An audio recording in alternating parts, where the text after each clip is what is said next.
Hello, my name is Madison Elizondo, and this is my presentation for ESL 545, Analyzing Arizona's Language Development Approach. Before diving into Arizona's language development approach, we will begin by defining who an English learner is. By Arizona standards, this applies to any K-12 student for whom, upon initial assessment using the Arizona Approved State Language Assessment, has not demonstrated enough English proficiency in the domains of listening, reading, writing, and speaking necessary to succeed in the school's mainstream instructional program. Arizona Department of Education, 2024. In other words, an English learner is a student has limited English proficiency. This student may be learning English as a second language, where their native language is something other than English. An English learner may also be referred to as an English language learner using abbreviations of EL or ELL, which will be frequently used throughout the rest of this presentation. EL populations and compositions vary by state. For Arizona, a 2023 data collection found 66,130 students enrolled as ELLs, making up 13.8% of the whole student population for K through 12. EL students come from various backgrounds, cultures, and languages. The top 5 languages, native languages for EL students in Arizona, are Spanish, Castilian, Chinese, Filipino, Tagalog, and Amharic.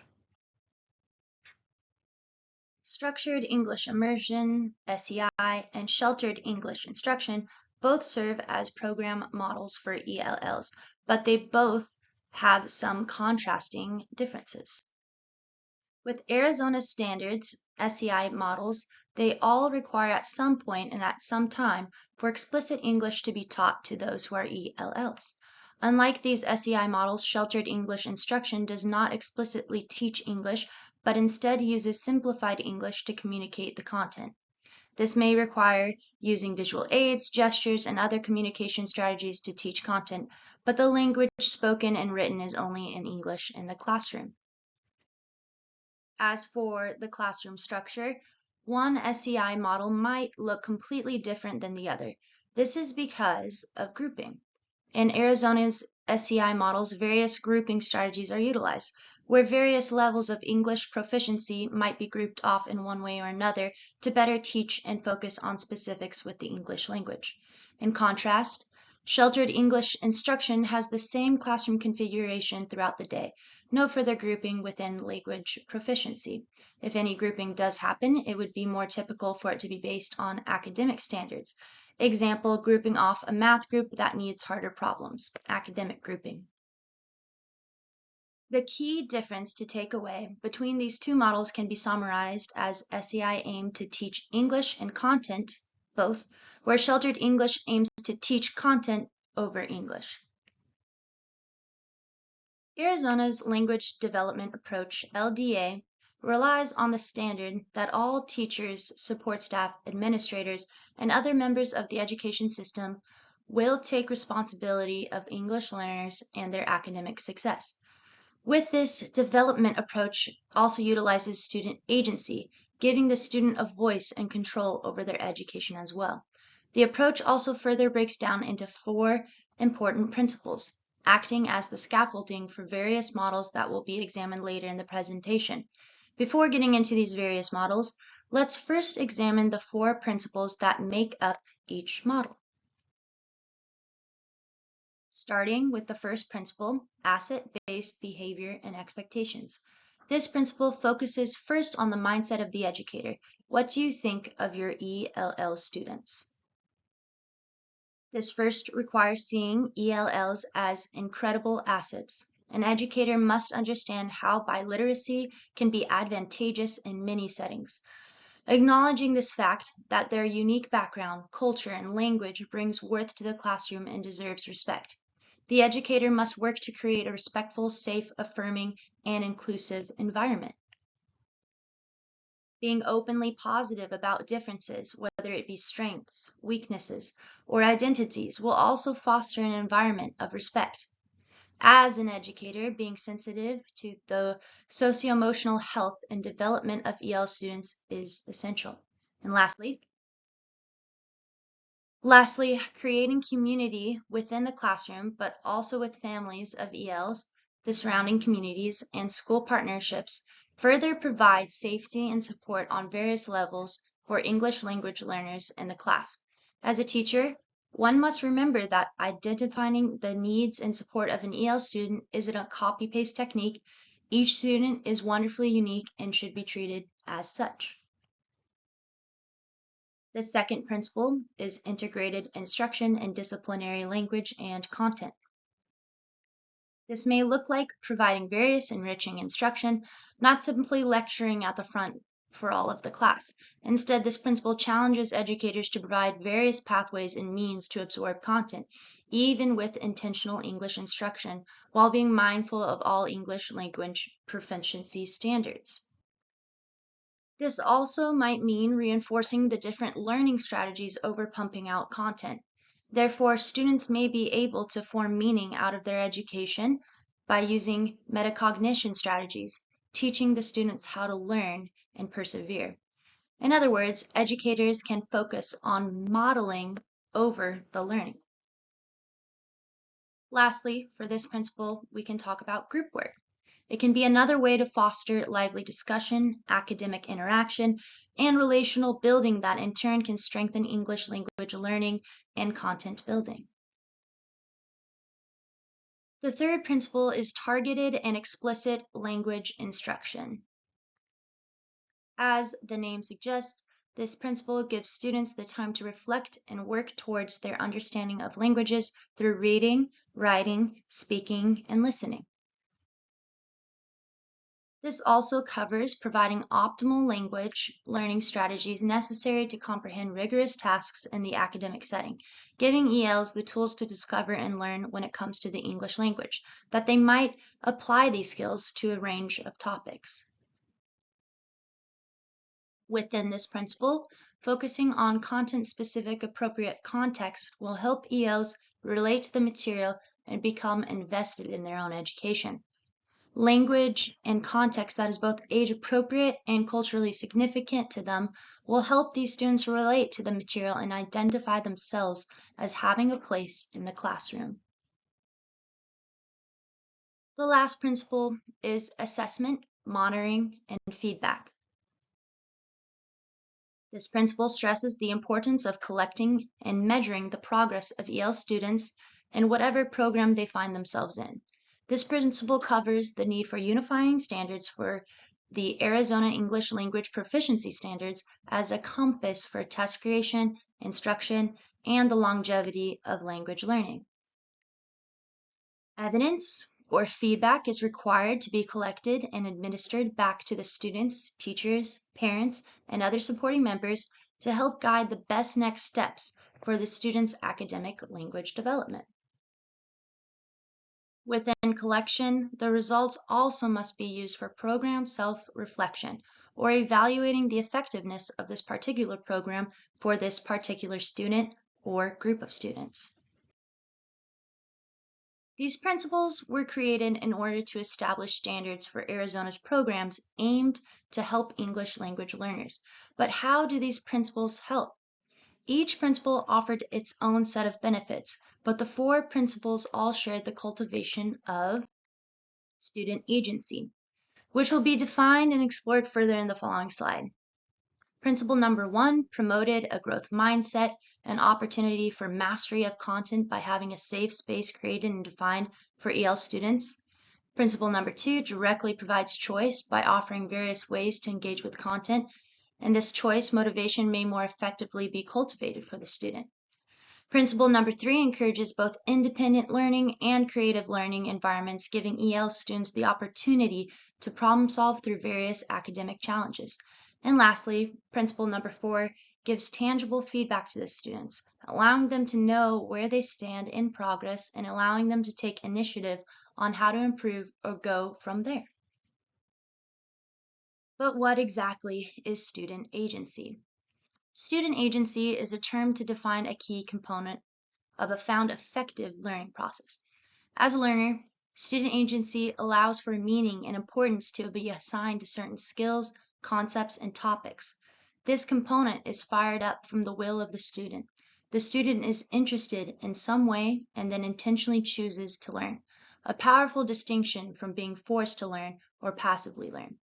Student agency means that the student themselves take on the responsibility to learn and improve their own education, while the teachers, aides, and other supporting members may guide and direct, but do not need to be their primary motivation. Therefore, these students become self-motivated. With student agency, there is also a large theme of choice throughout the whole learning process. The student is able to discover their own voice and make their own decisions about their learning, self-directing their own education.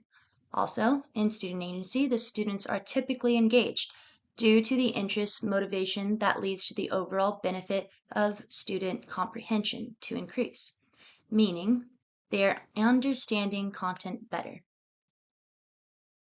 Now that we understand the principles making up Arizona's language approach, we can further investigate the programming that makes it all happen. Arizona uses structured English immersion as defined previously, or SEI, in their various models. The four main models are newcomer, pull-out, 2-hour, and 50-50, and they have to do with variations of implementing intentional English language instruction. All models utilize some time for targeted instruction, meaning having space for an only EL focus group to learn English, and integrated instruction, meaning language development and content are utilized in this instruction with time with ELs and non-ELs together. Starting with the newcomer model. This model is intended for ELs with a pre-emergent, emergent English proficiency level, and usually they are new to the United States educational system. For secondary students, they receive 100 minutes of targeted English development, ELD, time with an EL professional, and they also received language instruction time in an integrated setting as well, with their non-English learner peers. The pull-out model has the English as a second language teacher, or ESL, pull out groups of EL students from their mainstream classes to focus on specifics in a low-risk, comfortable environment. This model is great for immediate feedback that the ESL teacher can get by individually or as a group working with students while they assess. Secondary students are pulled for 50 minutes of targeted ELD time while also having 50 minutes of integrated language instruction with the rest of the class.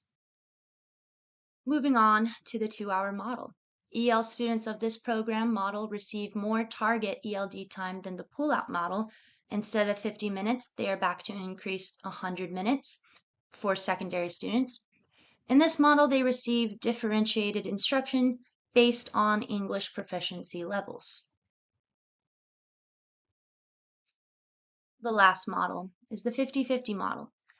This model refers to academic content being taught both in English and in the native language, meaning half of the day English and the other half of the day with the other language, with a goal of biliteracy. For secondary students, 25 minutes of the academic day will be targeted ELD time, and 75 minutes of the day will be integrated language instruction.